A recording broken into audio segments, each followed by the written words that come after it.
Pernah dengar kisah Abu Bakar yang percaya banget sama janji Allah dalam surah Ar-Rum? Jadi gini, waktu itu Quraisy lagi senang-senangnya karena bangsa Persia ngalahin Romawi. Buat mereka ini kayak pembenaran, katanya. Tuh, sama-sama penyembah berhala kayak kita, bisa ngalahin orang yang punya kitab.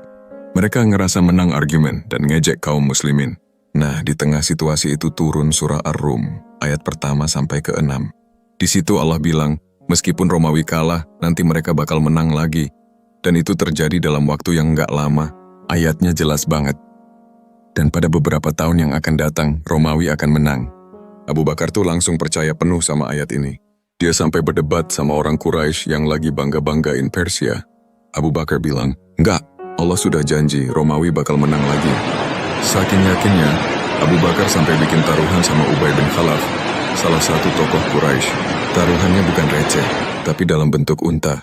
Quraisy bilang, kalau Persia menang terus, ente kalah. Kalau Romawi menang, ente yang menang. Disinilah kita lihat bedanya cara pandang.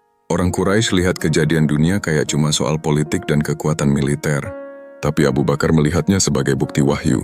Buat dia janji Allah nggak mungkin salah. Nah ternyata setelah beberapa tahun Romawi beneran bangkit lagi. Mereka ngalahin Persia. Abu Bakar pun menang taruhan itu. Tapi pas Rasulullah SAW tahu, beliau bilang, taruhan itu nggak boleh karena termasuk perbuatan yang dilarang. Tapi kasih aja semua unta itu buat fakir miskin. Jadi, yang tadinya taruhan akhirnya jadi sedekah. Dari sini kelihatan, Abu Bakar bukan cuma sahabat setia, tapi juga punya keyakinan luar biasa sama janji Allah. Dia langsung percaya tanpa ragu, bahkan sebelum fakta sejarah membuktikan. Kalau dipikir, kisah ini ngajarin kita hal besar. Pertama, iman itu bukan sekadar ucapan, tapi keyakinan kuat yang bikin kita berani pasang badan. Kedua, sejarah dunia pun bisa jadi bukti kebenaran Al-Quran. Bayangin, Quran udah ngomongin sesuatu yang levelnya geopolitik internasional dan terbukti benar. Abu Bakar ngajarin kita buat nggak gampang goyah, walaupun orang lain ngejek atau nyinyir. Dia yakin sama wahyu, dan akhirnya terbukti. Jadi coba kita tanya ke diri sendiri, kita yakin nggak sama janji-janji Allah di Quran?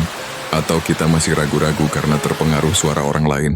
Kisah Abu Bakar ini mestinya bikin kita mikir lebih kritis, dan makin mantap kalau Quran itu bukan sembarang perkataan.